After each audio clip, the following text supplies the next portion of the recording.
গল্প নয়, বাস্তব। আর বাস্তব বলেই চমকে দিয়েছে গোটা বিশ্বকে। জাপানের এক নিভৃত চর্চি মাঙ্গা আর্টিস্ট হঠাৎই আলোচনার কেন্দ্রবিন্দুতে, কারণ তার আঁকা একাধিক কাল্পনিক গল্প আসলে ভবিষ্যতের অশনি সংকেত। হ্যাঁ, কথা হচ্ছে জাপানের রিও তাতসুকিকে নিয়ে। তিনি নতুন বাবা ভাঙার তকমাও পেয়েছেন। অনেক জাপানি মনে করছেন তার কলমে আঁকা ভবিষ্যৎ কেবল গল্প নয়, বারবার বাস্তবের ছায়ায় ধরা দিচ্ছে।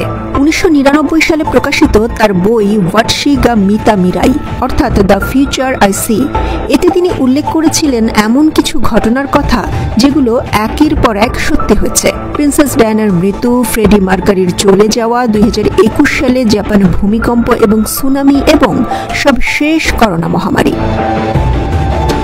কিন্তু এবার যা ঘটল তা যেন ভবিষ্যৎবাণীর বাইরেও কিছু।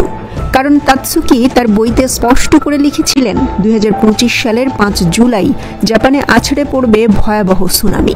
সেই দিন পেরিয়ে গিয়েছিল শান্তভাবেই। তবে 25 দিন পর 30 জুলাই ভোরবেলা রাশিয়ার পূর্ব উপকূলে ঘটে গেল 8.8 মাত্রার এক ভয়ঙ্কর ভূমিকম্প।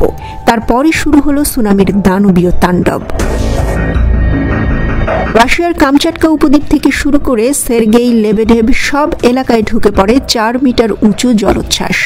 সুনামির আতঙ্ক ছড়িয়ে পড়ে জাপান, আমেরিকা, হাওয়াই, আলাস্কা, এমনকি ক্যালিফোর্নিয়াতেও। হোক্কাইডো থেকে ওয়াকায়ামা, জাপানের উপকূলবর্তী এলাকাগুলো যেন দ্বিতীয়বারের মতো 2011-র দুঃস্বপ্নে ফিরে গেল। বিশেষজ্ঞদের মতে 1952 সালের পর এই ভূমিকম্প রাশিয়ার সবচেয়ে শক্তিশালী। আর সবচেয়ে আশঙ্কার বিষয়, এই ভূকম্পনের জেরে বিপদের মুখে পড়েছে জাপানের ফুকুশিমা পারমাণবিক বিদ্যুৎ কেন্দ্র। কর্মীদের সরিয়ে নেওয়া হয়েছে, চলছে জরুরি মূল্যায়ন।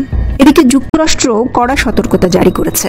ক্যালিফোর্নিয়া, আলাস্কা এবং হাওয়াইয়ের বিভিন্ন উপকূল এলাকা খালি করা হয়েছে।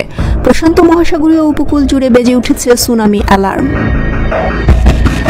তবে এই মহাবিপর্যয়ের চেয়েও বিস্ময় সৃষ্টি করেছে রিও তাতসুকির ভবিষ্যৎবাণীর আশ্চর্য মিল। সময়ের ঠিকঠাক গণ্ডিতে না পড়লেও ঘটনা প্রবাহে যথার্থই মিলেছে তার আঁকা ভবিষ্যতের সঙ্গে। তাই তাতসুকির ভবিষ্যৎবাণীগুলো এখন অনেকের কাছেই শুধু গল্প নয়, এক ধরনের সাবধান বাণী। সবচেয়ে ভয়ের কথা, তার ভবিষ্যৎ দর্শনে রয়েছে 2030 সালের আরও একটি মহামারীর ইঙ্গিত। তার দাবি, করোনার থেকেও ভয়াবহ রূপে ফিরে আসবে এক প্রাণঘাতী ভাইরাস। বিশ্ববাসীকে প্রস্তুত থাকার এ যেন নিঃশব্দ সতর্কবাণী।